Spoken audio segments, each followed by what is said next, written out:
मैं आपको बता दूं, जनता इस बार चाह रही है कि ये लोग ना आए। अगर जनता ने नरेंद्र मोदी को 5 लाख से 1.5 लाख और 303 से अगर 240 लाया है, तो इसका मतलब कि वो मोदी से नाराज है। आज तक इंडिया में 20 दिन 22 दिन सरकार चली है बनने के बाद। ये पहली सरकार होगी, 2 दिन गिर जाएगी। राहुल गांधी ने अपने भी जीत का मार्जिन बढ़ाया, जिसको स्मृति ईरानी ने चपरासी किया उसको भी जिताया, बड़े बड़े कांग्रेस नेताओं को धूल चटाई और प्रधानमंत्री का जीत का आकलन भी कम कर दिया। लेकिन एक बात बता दूं आपको, जनता नरेंद्र मोदी को प्रधानमंत्री देखना नहीं चाहती है। गडकरी भी विवाद कर चुके हैं, राजनाथ भी बोल चुके हैं, क्योंकि अब मौका मिला है। और देखो हमारे पास आंकड़ा है, 100 हो गए कांग्रेस के, हो गए 100, 37 सपा, 28 ममता, 22 डीएमके स्टालिन साहब, 17 ये, 12 वो, अब 15 निर्दलीय मिला के आंकड़ा देख लो, 293। अगर हमको मैग्नेट मिलेगा, हम सरकार भी बनाएंगे, खटाखट भी करवाएंगे। मैं तो ये मान रहा हूँ, जब तक 4 मंत्री पद कैबिनेट के, गृह, रक्षा, वित्त और एक और कौन सा है, रेल, ये 4 पद का बंटवारा ना हो जाए तब तक, और स्पीकर का पद, तब तक सरकार। आदाब दोस्तों, मैं आपके साथ जफर सिद्दीकी, आप देख रहे हैं टाइम्स एक्सप्रेस। जिस तरीके से चंद्रबाबू नायडू जो कि एनडीए गठबंधन में जो है लगातार उनकी बैठकें चल रही है और ये कहा जा रहा था कि वो जो है शपथ ग्रहण में प्रधानमंत्री मोदी के साथ शामिल रहेंगे, लेकिन अब उनके खिलाफ जो है आंध्र प्रदेश यानी कि जहाँ के वो मुख्यमंत्री है वहाँ पर विरोध प्रदर्शन शुरू हो गया है और वहाँ पर जो है लोग उनकी तस्वीरों को आग के हवाले कर रहे हैं। पूरे मुद्दे पर बातचीत कर लेते हैं। हमारे साथ मौजूद है बालयोगी पंडित शर्मा। कैसे देख रहे हैं चंद्रबाबू नायडू की जो है वो अब विरोध शुरू हो चुका है? देखिए, कहीं ना कहीं नरेंद्र मोदी का 10 साल का शासनकाल देखिए आप। 10 साल में उन्होंने जनता को कभी सुखी रखा? स्टार्टिंग पे आते हैं, नोटबंदी। नोटबंदी में कितने लोगों ने लाइन लगा के अपनी जान दी। उसमें हिंदू भी लगा था, मुसलमान भी लगा था, सिख भी लगा था, ईसाई भी लगा था। जीएसटी लगाई, बिल्कुल मझोले व्यापारी खत्म कर दिए। हिंदू भी गया था, मुसलमान भी गया था, सिख भी गया था, ईसाई भी गया था। अयोध्या के राम मंदिर वाले जितने भी लोग रहते थे उनको जीएसटी लगाया गया, सबको लगा। अब अजमेर शरीफ में जीएसटी लगा दिया गया। ऐसा तो हुआ नहीं। यहाँ तक कि गुरुद्वारे के लंगर के जो प्रसाद था उस पर भी, उसके सामान पे भी जो छूट मिलती थी उस पर भी जीएसटी लग गया था। कफन में जीएसटी था। अब ये तो था नहीं कि मुसलमान ने कफन में जीएसटी लगा था, हिंदू कफन में नहीं लगा था जी। या जो कफन मतलब कफन, कपड़े में जीएसटी लगा था। अयोध्या की बुरके में जीएसटी लगा था और साड़ियों में नहीं लगा था जी। मंगलसूत्र में लगा था और मुसलमान जो पहनते हैं गहने उसमें नहीं लगा था जी। या और छोड़िए, शादियों में भी जो सामान मंगाए गए उसको भी एक पिता ने जीएसटी के थ्रू ही खरीदा जी। एक मैं आपको एक छोटा सा आंकड़ा देता हूँ। थार जानते हैं? थार टोटल प्राइस थार का 10 लाख है और कितने की आती है मार्केट में? अभी वैसा शायद 35-40 लाख रुपए के लगभग का उसका जो है। नहीं, सबसे लो है 18-19 लाख की सबसे लो वाली मॉडल आ रही थी। सबसे लो वाली 18-19 लाख दिखा रहा था।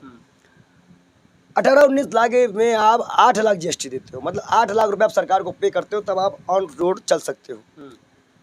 मेरा ऐसा मानना है कि एक आम आदमी कार चलना भूल गया था जी। फिर आप एक छोड़ो, पेट्रोल पे आ जाते हैं। पेट्रोल पे जीएसटी लगाया गया। ऐसा था नहीं कि मुसलमानों पे जीएसटी लगाया गया और हिंदुओं को फ्री पेट्रोल दिया गया। जीएसटी सब पे लगा। उसके आगे बढ़ जाइए, अभी इतने अत्याचार खत्म नहीं हुए थे, उसके आगे आ जाइए। कहा गया कि भाइयों बहनों, हम आपको ऐसा रेल नेटवर्क देंगे जो कहीं भी होगा, कोई एक्सीडेंट होगा तो दुर्घटना में सिग्नल हो जाएगा। मिला नहीं। अभी आपने पूर्वोत्तर में कई 3-4 ट्रेनें लड़ी थी, घर वाले लाश ढूंढ रहे थे, मतलब रेलवे में भी ठस के जाना पड़ा था। ऐसा था नहीं कि मुसलमान ठस गया, हिंदुओं को अच्छा बढ़िया ट्रेन चला दी गई। होली में टिकट नहीं था। मैं पंडित बालयोगी महाराज आज तक कभी भी आपने कभी देखा कि ट्रेन के अंदर वीडियो बनाया हूँ या कभी कहीं के अंदर वीडियो बनाया? क्यों मालूम है? हम अपने देश का अपमान नहीं करना चाहते, इससे हमारे देश का अपमान होता है। चंद्रबाबू नायडू की जो सुनो समझना, हाँ। मैं पूरा आ रहा हूँ, जी, जी। पूरा उसी पे जोड़ ले रहा हूँ।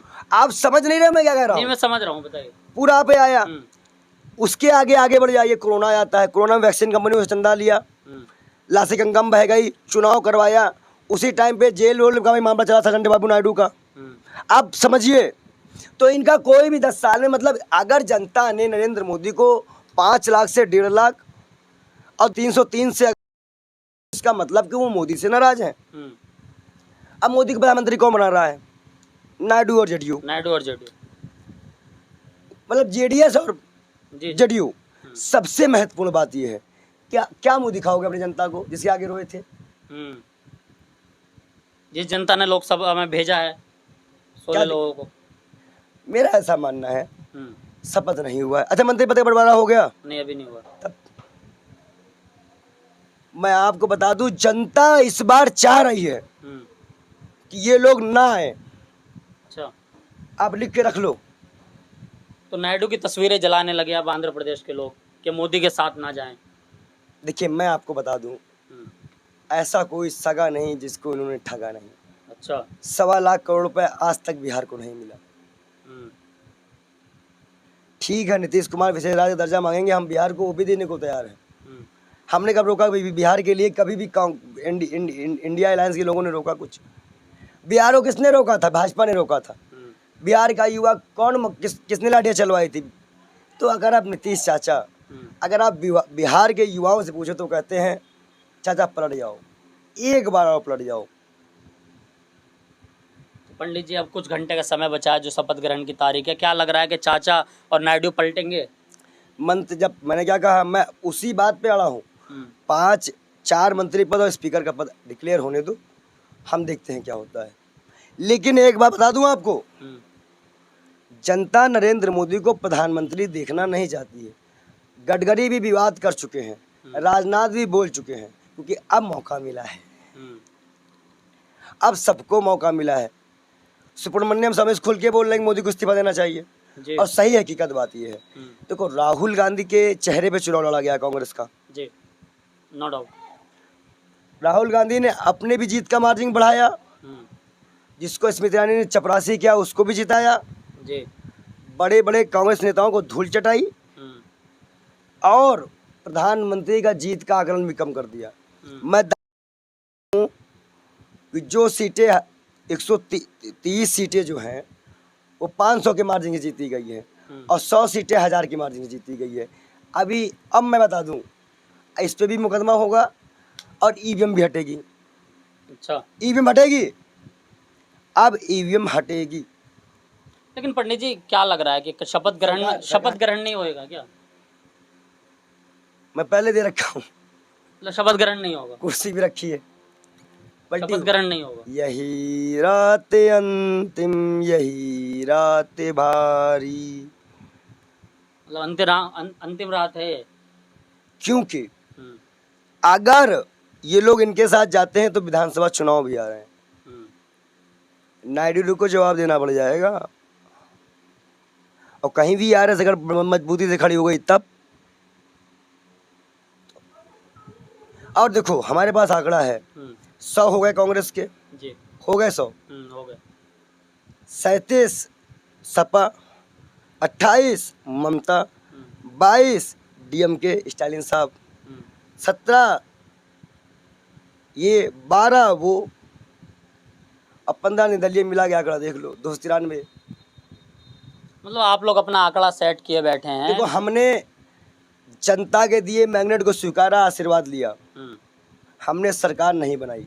ठीक है, हमने कहा हम विपक्षी बैठ के अब इनको तोड़ेंगे। लेकिन अगर हमको मैग्नेट मिलता है और जरूरत पड़ती है तो हम सरकार बनाने से पीछे भी नहीं रहेंगे। और आपके जो राष्ट्रीय अध्यक्ष है वो कह रहे हैं कि मतलब हम वक्त का इंतजार कर रहे हैं। वक्त, मैंने क्या कहा, इशारा ही काफी है, वेट एंड वॉच के हम जो है वेट कर रहे हैं, सही समय का इंतजार, समय का सही। अगर हमको मैग्नेट मिलेगा हम सरकार भी बनाएंगे, खटाखट भी करवाएंगे। जितने भी उत्तर प्रदेश में जो महिलाएं पहुंच रही, मुस्लिम महिलाएं, हम मुस्लिम जितने भी सोशल एक्टिविस्ट हैं, जितने भी मुस्लिम हमारे कांग्रेस से कार्यकर्ता हैं, हम उनसे हाथ जोड़ के निवेदन करते हैं कि उनको समझाएं इस सरकार बनने दीजिए, दुआ करिए 10 दिन में सरकार हमारी बनेगी। बस पलटी मारने का इंतजार है बस। मतलब किंग मेकर बन गए कहीं ना कहीं जो है दोनों लोग, नीतीश कुमार। देखिए 15 अगर निर्दलीय हमारे पास आ जाते हैं, 15 निर्दलीय, जी। तो हमारे पास जो आंकड़ा बनता है, मतलब जेडीयू डी का सबका मिलाकर 266 का बनता है। ठीक। और कहीं ना कहीं हम सब, आप समझिएगा, बहुत बड़ी बात करने जा रहा हूं मैं, अगर सब लोगों ने मोदी के शर्तों को नकार दिया, मोदी नहीं माने, तब अमित शाह ने अड़े रह गए, तब भाजपा के अंदर खाने में ये कहा गया कि मेरा मंत्री पद था, मेरा मंत्री पद था, तब समस्या बहुत है, देखना होगा। अच्छा, नायडू जी को क्या कहेंगे, उनके खिलाफ जो विरोध प्रदर्शन? नायडू जी समझदार हैं। अच्छा।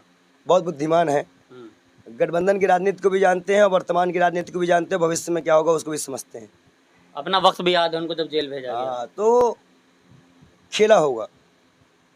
मैं तो ये मान रहा हूँ जब तक 4 मंत्री पद कैबिनेट के, गृह, रक्षा, वित्त और एक और कौन सा है, रेल, ये 4 पद का बंटवारा ना हो जाए तब तक, और स्पीकर का पद, तब तक सरकार नहीं बनी मानो। तो शपथ ग्रहण का कैसा डेट फिक्स कर दिया कल का? दिखते हैं क्या कह रहे हैं, 7 से 8 हुआ, 8 से 9, क्या पता अभी और 14-15 तक। मैं क्या, शाम तक रुक लो, दिखते हैं। वैसे सुबह हुई है, अभी तो रात बाकी है। लेकिन आज जो है वो 5 स्टार होटल में राहुल गांधी की प्रेस कॉन्फ्रेंस हो रही है। मैं क्या कह रहा हूँ आपसे, प्लानिंग चल रही है। मैं क्या कह रहा हूँ आपसे, मोदी जी के पीछे से कुर्सी खिसक गई है, इंतजार करो बस। धीरे धीरे उनके कैबिनेट के एक एक सांसद संपर्क में आते जा रहे हैं। अच्छा, शांति रखो। महाराष्ट्र में भी हैं, बंगाल में निर्दलीय संपर्क में है, उत्तर प्रदेश में संपर्क में है, ममता दीदी भी संपर्क में है। तैयारी पूरी है, मतलब पूरा जो है वो तैयार हो चुका है प्लान खाका पूरा आपका, तैयार है, पूरा खाका तैयार है, यानी कि अब शपथ ग्रहण जो है। लेकिन अगर मैग्नेट मिलेगा तभी। हाँ, ये तो विपक्ष तो है ही है, मतलब विपक्ष में बैठ कर राजनीति करने के लिए भी तैयार है। हम खुश हैं। अब मनमानी नहीं होगी, संसद में मनमानी नहीं। आप निकाल नहीं पाओगे।